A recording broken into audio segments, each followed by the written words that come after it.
Hi, I'm Coach Ripka. I am on the coaching staff here at Grove City with track and cross country.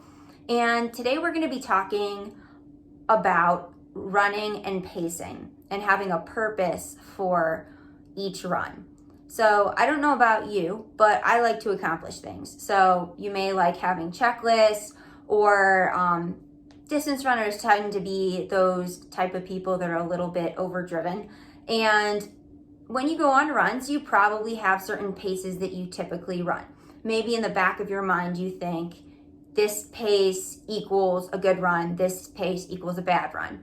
And even when you're really tired or maybe you've had a really hard workout, you don't let your body recover or go as easy as it needs to because you have in the back of your mind that a run doesn't count unless it's a certain pace.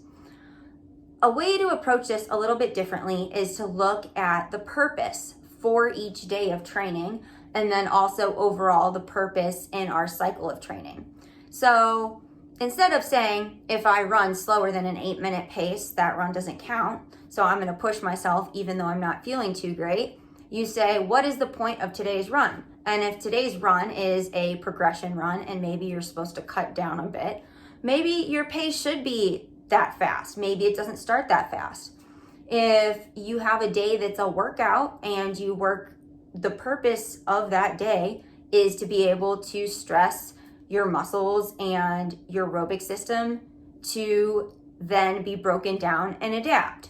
So when you look at your training, instead of saying, this is the pace I must run, or feeling constricted into a certain range of paces, look at the purpose of your run. And if the purpose of your run is to recover, then let your body recover. Go easy. And I think this helps to have a feeling of accomplishment each day, but also it helps to make sure that you're really intentional with your training.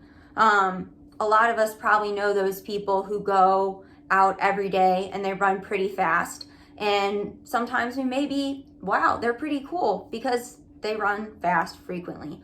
But how often do those people continually improve in their training and racing? If you look and think about it, they probably don't. So if you want to get better, if you want to get faster, look at each day of training and look at the purpose of what the run is for. And then let that dictate how you run that run rather than your watch or some preconceived notions about pacing. So thank you for joining us today on Training Tip Tuesday, and we will be back next week for more.